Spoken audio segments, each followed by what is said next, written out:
রহমানকে হত্যা করা হয়েছে, সেই একই সাথে আমার মা বেগম ফজিলতুন্নেছা মুজিব, আমার ভাই কামাল জামাল রাসেল, আমার একমাত্র চাচা শেখ আবু নাসের এবং কামাল জামাল নবপরিণীত বধূ সহ সেই দিন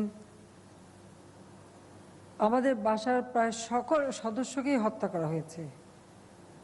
সেই একই সাথে আমার মেজ ফুপুর বাড়িতে আক্রমণ করে যুবনেতা শেখ ফজলুল মনিকে হত্যা করা হয়েছে, তার অন্তঃসত্ত্বা স্ত্রী আরজুমনিকে হত্যা করা হয়েছে। আর সেজপুর বাড়িতে আক্রমণ করা হয়েছে আব্দুর রাব সানিয়াবাদ, তিনি মন্ত্রী ছিলেন, এবং তার 13 বছরের মেয়ে বেবি, 10 বছর মেয়ে আরিফ, 4 বছর নাতি সুকান্ত, ভ্রাতুষ পুত্র ভাগ্নে সহ আরও অনেক সদস্য সেখানে নির্মমভাবে হত্যার শিকার হয়।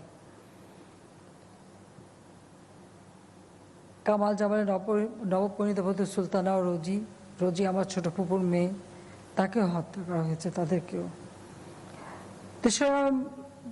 15 আগস্টের হত্যার পর এই ঘটনাটাকে এমনভাবে দেখানো হচ্ছিল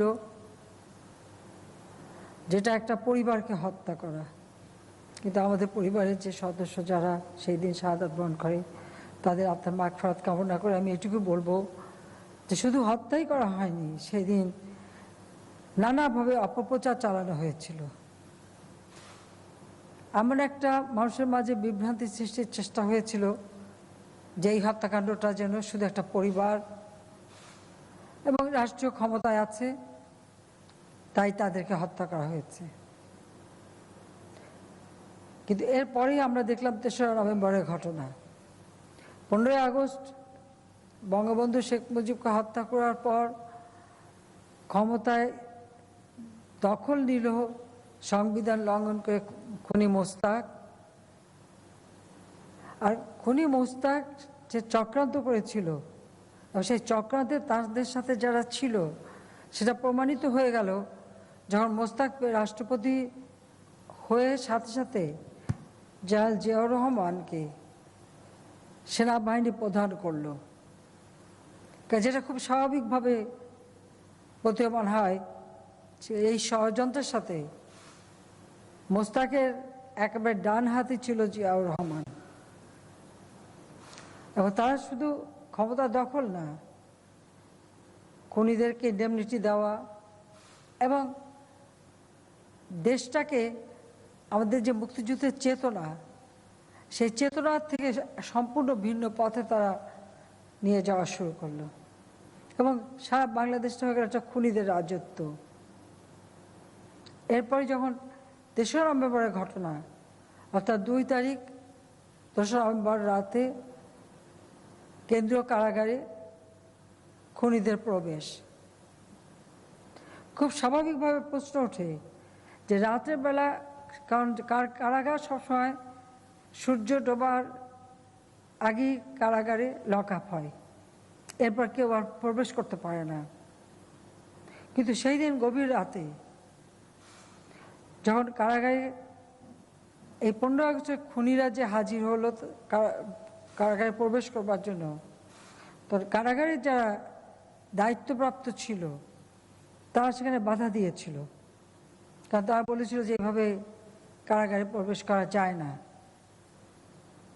সেই সময় অজ্ঞাত স্থান থেকে টেলিফোন যায় যে না, তাদেরকে প্রবেশ করতে দেওয়া হোক, কারণ তারা নেতাদের সঙ্গে আলোচনা করতে যাচ্ছে।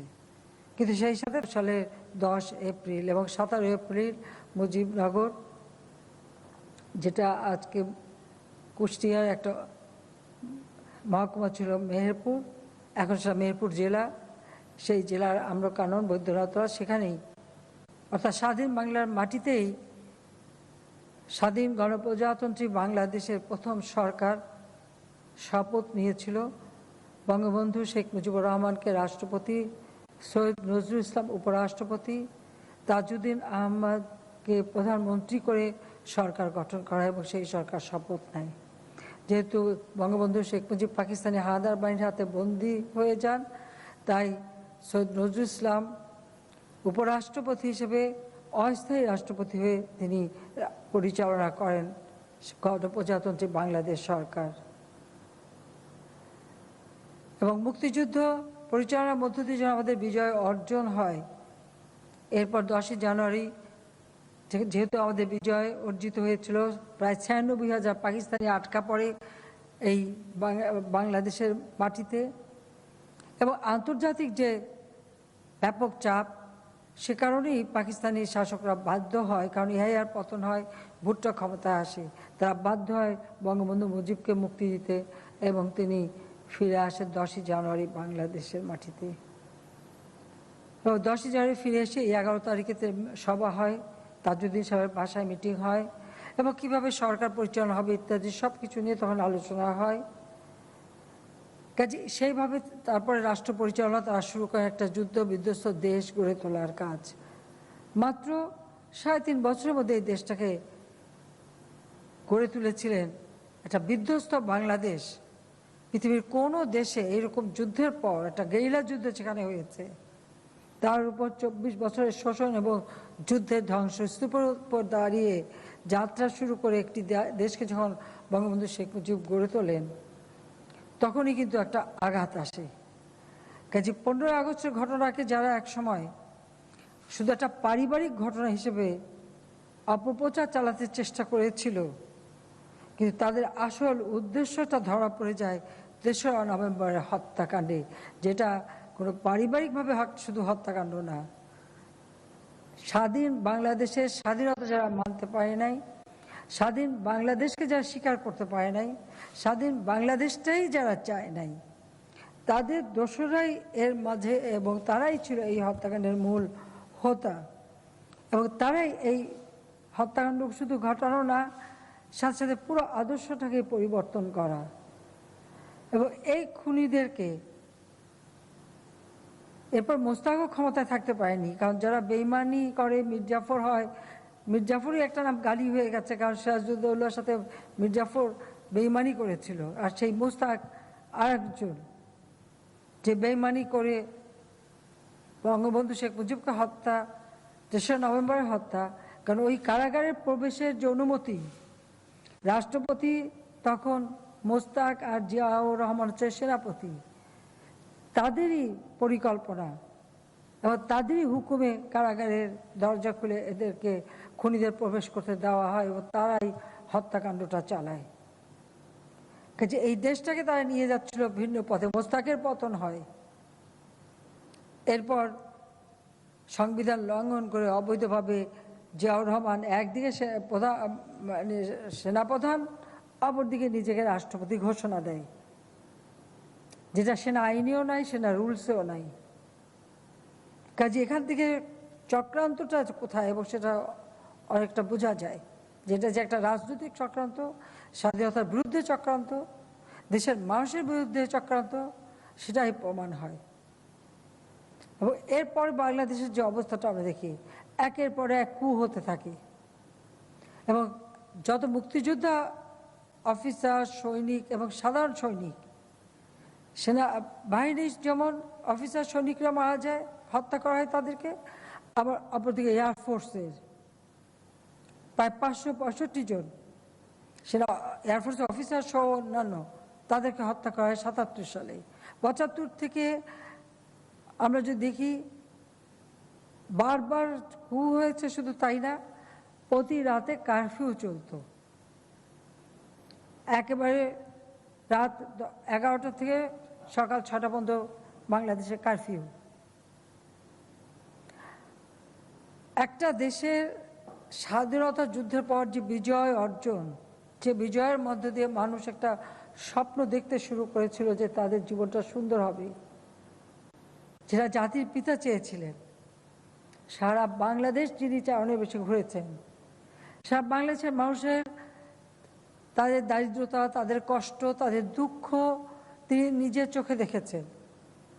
তিনি নিজের জীবনে কিছুই চাননি, এই বাংলাদেশের মানুষের স্বাধীনতা এনে দেবেন এবং সেই সাথে তাদের আর্থসামাজিক উন্নতি করবেন।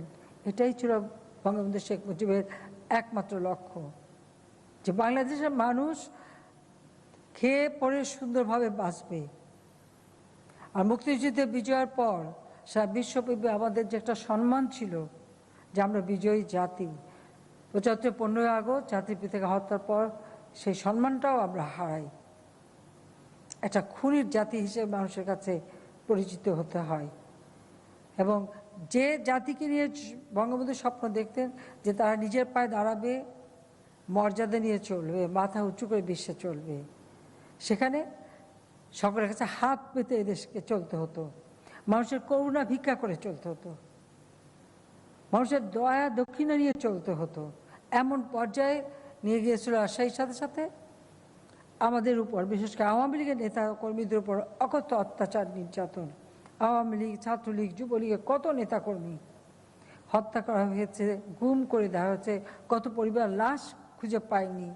জিয়াউর রহমান ক্ষমতা থাকতে এভাবে, যেমন সেনা বাহিনীর সদস্য, সৈনিক, অফিসার, এমনকি মুক্তিযোদ্ধা অফিসার, তাদেরকেও যেমন হত্যা করেছে, ঠিক তেমনি আমাদের আওয়ামী লীগের নেতাকর্মী, যুবলীগ, ছাত্রলীগেরও বহু নেতাকর্মীকে একইভাবে তারা হত্যা করেছে। শুধু হত্যাকাণ্ডই করেনি, একটা জাতিকে, একটা প্রজন্মকে ধ্বংস করে দিয়েছে। যারা মেধাবী ছাত্র, এক হাতে তাদের হাতে পুরস্কার তুলে দিয়েছে, অপর হাতে তাদের হাতে তুলে দিয়েছে অস্ত্র, অর্থ, বানিয়েছে সন্ত্রাসী। সন্ত্রাস, জঙ্গিবাদ, মাদক, এইসব দিয়ে প্রত্যেকটা শিক্ষা প্রতিষ্ঠানকে ধ্বংস করেছে। তাদের অবৈধ ক্ষমতাকে বৈধ করা এবং কুক্ষিত করবার চেষ্টা করেছে। এদেশে নির্বাচন নিয়ে প্রশ্ন ওঠে। এই নির্বাচনে কারা শুরু করেছিল?